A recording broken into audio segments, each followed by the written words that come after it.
It's the end of an era. If you're a fan of Forever 21, you may have to say goodbye to a store near you. Over the weekend, the retailer filed for Chapter 11 bankruptcy, all this in hopes of salvaging the company's brand. That means hundreds of stores will close across the globe. 7 Action News reporter Mira David has what you need to know. It's the kind of place you can walk out of only having spent $5, but unfortunately that affordable fashion, not enough to stay competitive. Also now, clothing chain Forever 21 is the latest brick and mortar store to file for bankruptcy. The retailer says it will close around 178 stores in the U.S. and most of its locations in Asia and Europe. Forever 21 says it expects to keep a significant number of stores open in major markets. No word yet how this will impact stores in this area. Everything must go. The liquidation sale at Forever 21 started today. So-called fast fashion was supposed to be a foolproof recipe for success. Trendy styles moving quickly from the runway or red carpet to young shoppers with big style ambitions but little money. Competitors H&M and Zara followed the same recipe. The quality wasn't that great, so I found I could wear the t-shirt a couple times, but then after that I couldn't wear it as long. Forever 21's primarily, you don't get a ton of wearers out of their clothes. I like that it was just color coordinated. It just worked for my thought process. Some Forever 21 fans surprised to hear about the chain biting the bankruptcy bullet. I mostly like their style and that their clothes were affordable. But affordability wasn't enough to keep the retailer competitive amidst online market pressures. The chain is not going out of business, but is closing 178 stores in the U.S. while ceasing operations completely in 40 countries, including Canada and Japan. Chapter 11 bankruptcy will allow the corporation to restructure its debts, a chance at a fresh start. The retailer saying the filing will allow the company to focus on a profitable core part of its operations. But it's a far cry from the Forever 21 of the early 2000s, which saw a big boom in sales, successfully channeling designer styles at rock-bottom prices. A model Ivy Nyberg tells me she thought would always be in demand. You thought Forever 21 would be around forever? Yeah. Yeah. The retailer is just the latest staple mall brand to declare bankruptcy. In the past few years, we've seen chains like Claire's, Payless, and Gymboree do the same. So far, Forever 21 has approval to continue employee benefits and pay, but some are concerned about workers who may now be on the chopping block. I do not want any more people to lose jobs than has been already. Now, it's still early, so we don't know what stores, if any, in Metro Detroit will be closing, but we're going to keep a close eye on this story and bring you all the developments. For now, I'm Amira David, 7 Action News. Forever 21 says it expanded too quickly. We went from 7 countries to 47 countries within a less than 6-year time frame, says an executive, adding that sales are shifting more to online. This was a Forever 21 location here on Toronto's Yonge Street. It closed months ago. It turns out a lot of young people are turning away from fast fashion altogether, realizing that cheaply made, disposable clothing is bad for the environment. I know H&M has had their struggles too. This retail specialist says younger millennials in particular are choosy. They look at every brand and every product in terms of what is the imprint on society, but also the imprint on the environment. I mean, fast fashion is always going to fail. I think it's high time that businesses and fashion brands are held accountable for their impact on the environment. Forever 21 is trying to keep some stores open in the U.S. and will continue to sell online. As for exactly when it will close the stores in Canada, no word yet, but the liquidation sale clearly won't go on forever. Diane Buckner, CBC News, Toronto.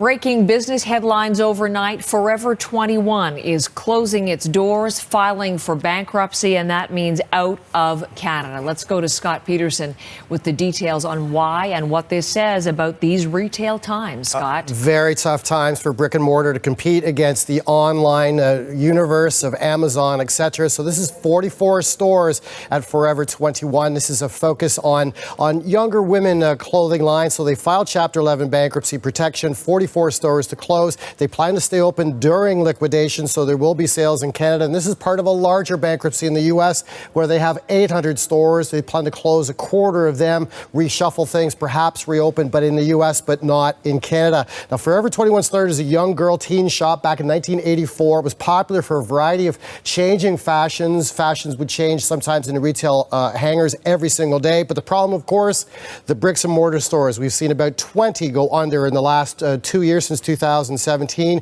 Sears, Toys R Us, etc., because there's a lot of expense with these brick and mortar stores and the rents that are paid. So here's the CFO from Forever 21 as far as them making this very difficult decisions, just saying this, that we had hoped for a different outcome, but after years of poor performance and challenges set forth by the headwinds facing the retail industry today, our Canadian operations are simply no longer economically viable. And according to court filings, they have about $1 billion in assets, but about $10 billion in liabilities, Heather. So that's tough for them to in this environment with the e-commerce the way it is. But still operating its website, right? Still Indeed. going to keep that going. Okay, yes, it will. What, and most of the stores in the U.S. at the same time. Signaling a real shift it is there. Scott, thank you very much. Forever 21 was once among America's fastest growing fast fashion retailers. It transformed its once penniless founders into billionaires, established itself as a powerhouse in the fast fashion world, and at its peak made $4.4 billion in revenue. But the once flush company is now preparing to file for bankruptcy. So what happened? Back in the day, Forever 21 embodied the American dream. In 1981, Jin-suk and Towon Dawn Chang moved to Los Angeles from South Korea with no money, no college degrees, and speaking little English. To make ends meet, Jin-suk worked as a hairdresser, while Dawn worked as a janitor, pumped gas, and served coffee, until he noticed that the people who drove the nicest cars were all in the garment business. So 3 years later, with $11,000 in savings, the Changs opened a 900-square-foot clothing store called Fashion 21. The couple took advantage of wholesale closeouts to buy merchandise from manufacturers at a discount. Their system worked. The store made $700,000 in sales its first year.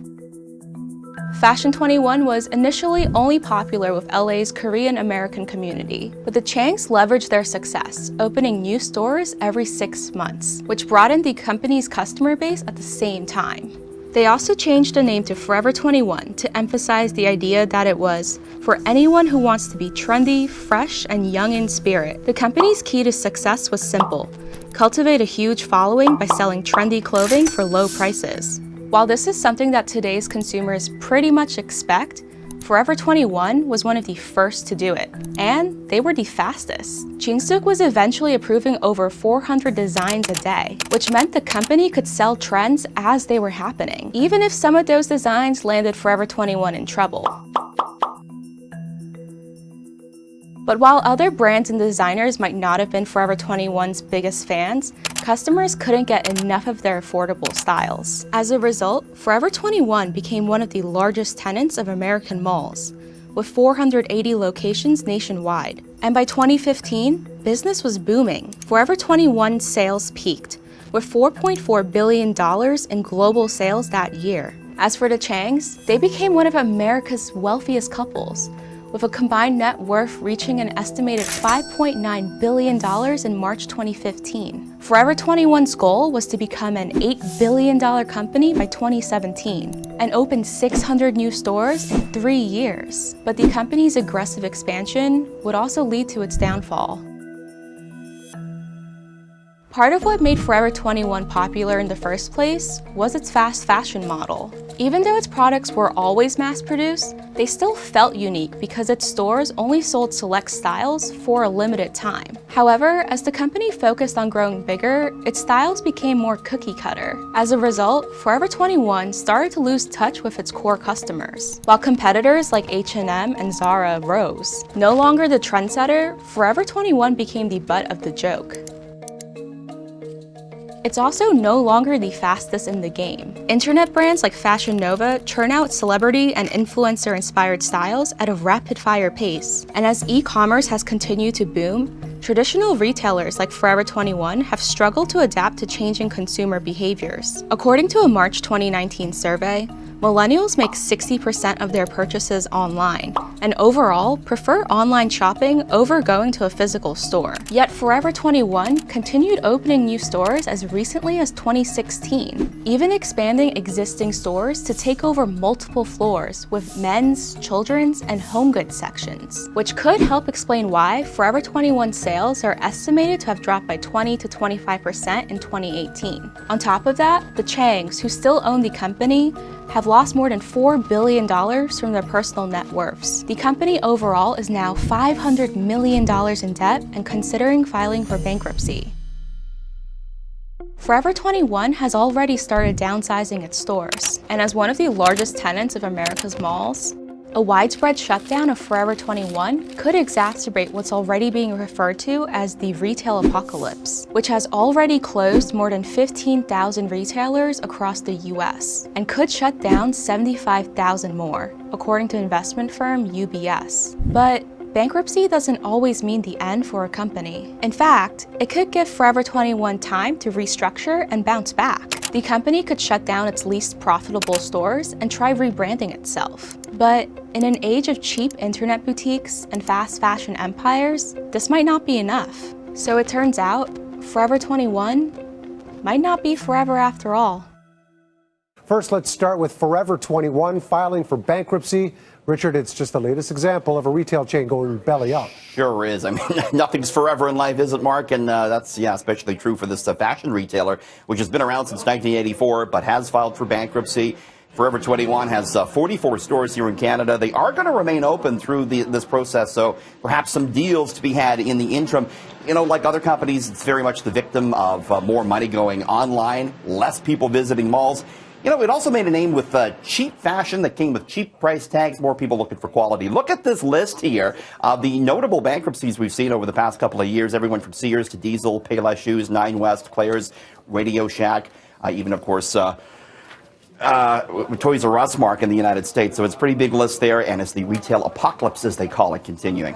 Well, speaking of apocalypse, perhaps something that may not come as a shock to many people here in Toronto, it takes someone more than 3 decades to afford a home in the city. Yeah, when we're talking here about a down payment, Zoo Castle looking at this, the average household income in the GTA, Mark, just about $78,000, nowhere near enough to qualify for a mortgage for the average house, which is above $800,000. So, you know, if you wanted to buy an average home with that average salary, you're going to have a down payment of $500,000. Zoo Castle says it would take the average person 32 years to save for that down payment. That means, Mark, if you wanted to buy today, you would have had to have started saving back in September of 1987 when David Peterson's Liberals had just won a majority at Queen's Park, and topping the charts was Rick Astley with Never Gonna Give You Up. So, no, you're not getting rickrolled, Mark. It takes that long now to get into the Toronto housing market. Rick Astley. Nice of you to work that in there. Okay. So, speaking of old times, if you like snail mail, you might want to listen up. Richard, apparently Canada Post is racking up some pretty big fines here in Toronto. Yeah, and I'm not surprised because we see a lot of shots like this around the city, right, with these mail vans and other delivery vans forced to pull over and sometimes park illegally to make their deliveries and their pickups.